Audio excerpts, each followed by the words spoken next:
Hi everyone, this is Desiree with theastrologyaddiction.com and thank you so much for watching. Today's video is going to be about sexuality and eroticism within the zodiac. And basically, I know that when people get interested in astrology, they especially want to know about their relationships, their partners, and compatibility. They also usually want to know about sexual compatibility, what to expect, and where maybe challenges might arise. So I will start with Aries. And now you can read this, listen to this reading for your sun sign, your moon sign, your Mars sign, your ascendant. If you kind of listen to maybe the top most important planets that are in your chart, then you will have a really good idea of yourself or the person that you're interested in sexuality. To start with Aries, Aries rules the head, the brain, and the eyes. So Aries are very visual. They want to see you, they want to take you in and they want to chase you. They want to find you, out and about somewhere, set their gaze on you, and they want to conquer you, basically. That's something that Aries is just innately going to do. They think it's fun to find someone and to kind of conquer them, if you will. They like that chase for sure. They can also possibly get bored easily with the sexuality because they do like things that are new and exciting and kind of fresh and passionate. They want that intense passion and that kind of quickness to it, where they are definitely known to have like one night stands, but they can also get a little bit insecure because they want to please you and they want to make you feel like they are number one. So if they don't feel like you're giving them that energy back, then they will feel like this isn't worth my time. So that is the Aries. Now Taurus is a feminine earth sign, so they are very, very sexual. They do really like the physical kind of visceral experience. They like anything that is sensory. So scents, lingerie. Taurus rules the neck, the throat, and the vocal cords. So they like to kind of have maybe touches on their neck, even more intense things regarding like the neck, if you kind of can get what I'm saying there. And you want to always discuss that with the person that you're going to be with. You don't just want to like put your hands on their neck. So disclaimer, but Taurus is very sensual. So you want to make sure that, you have the nice satin sheets or something, and that, everything is nice and cleanly, because that's very important to a Taurus.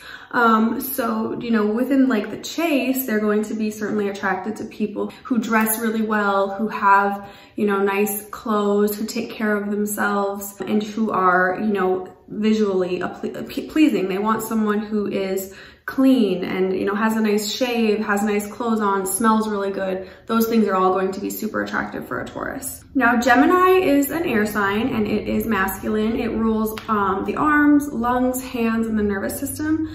And Gemini is a talker. They are the sign that talks the most. So they like to have some witty banter and, a lot of communication beforehand. They want to flirt for a period of time. If they met someone online, or if they met someone out at a bar or something, they want to have a period where they are being mentally stimulated. If you're not able to hold a conversation, make a Gemini laugh, tell them a good story or something like that, they will probably lose interest very quickly.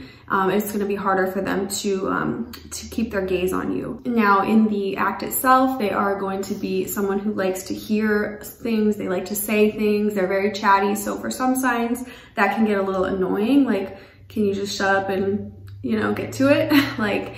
But they want to engage with you and kind of have like a maybe role playing or some type of dialect where they are able to get into your head a little bit more. That is certainly very attractive for Geminis. Now, Cancer is a feminine sign and it's a water sign. This is the sign of the chest, the breast, the stomach. So usually males will be very attracted to women who have, larger chest areas, who are womanly shaped. They don't really like very thin women. They like more of like a substantial type of a physical body that's more womanly. and they are a nurturing sign, so they want to feel safe and secure when they're with someone. They want to feel like they can take care of you, you can take care of them. They want a really intimate experience. And so maybe they are not the most attracted to you, or that you're not like the ideal for them, or something like that, but they still will pursue it with you because of how you make them feel. You know, if you make them feel a certain way, make them feel safe, make them feel like you have an intimate connection, then that will lead them to pursue, you know, further relationship with you.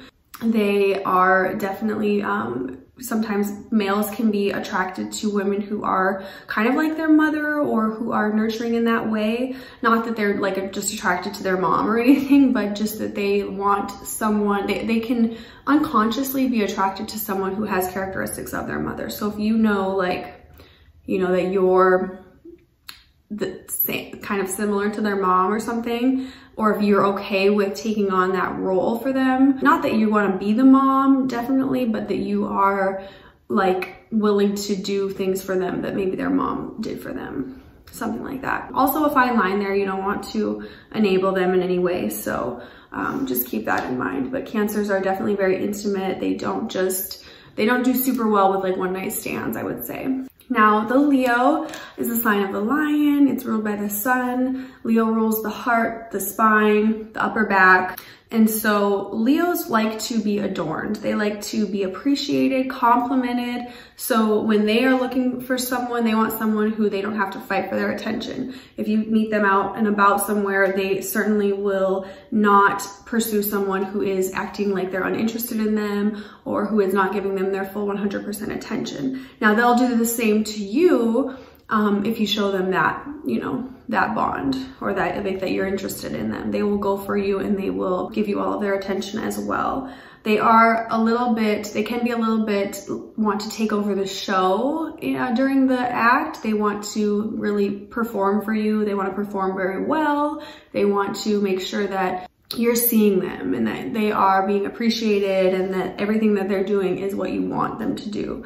And they just want to be complimented. So they'll go above and beyond to do things to, you know, make you happy in the bedroom. Now, Virgo is a feminine earth sign. Similar to Taurus, they're very attracted to people that smell good, sensory things, you know, cleanliness, someone who's in shape, someone who has like a good fitness routine. Those things are all very important to Virgos. So if you have kind of your life together in that way, you'll usually be on their radar. They are a little bit more shy. They can kind of give off that shy vibe, that conservative, innocent vibe. But when you really kind of get past that, you can realize that, wow, like that is just sort of a, you know, a show, but they're actually really, they are very sexual. They are very sexy, and they just kind of can look innocent, or something like that. So they actually do really sometimes like the dominant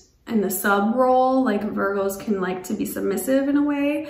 They like usually partners who are more masculine, like even a man would like a Aries woman, or like someone that has more fire in their chart, or even like a Gemini or something that they can't really control. You know, they would be attracted to someone like that. If you've heard the story of like Persephone, it's also similar in that way. Like Virgos can be known to give up a lot of themselves to please the partner, so they can be really focused on making their partner happy in the bedroom and serving them, and doing like everything they can to make that person happy. So Persephone, she went to Hades. Basically, he stole her, abducted her. You know, it's like a rape story and abduction story from her mother. Then Persephone realized that she, you know, as she stayed there for a long time, she learned to love Hades, and she fell in love with him and loved the environment. And then she would go back up and live with her mother during the summer, and that's when the flowers came out on Earth. Then she would go back and it would be winter on Earth when she would go back and see Hades, but it was her choice. So sometimes that can be a dynamic. Like Virgos can get caught in situations where it's a little bit dark, you know, it's a little bit like love-hate sort of. So it's complex. Virgo's a very complex sign.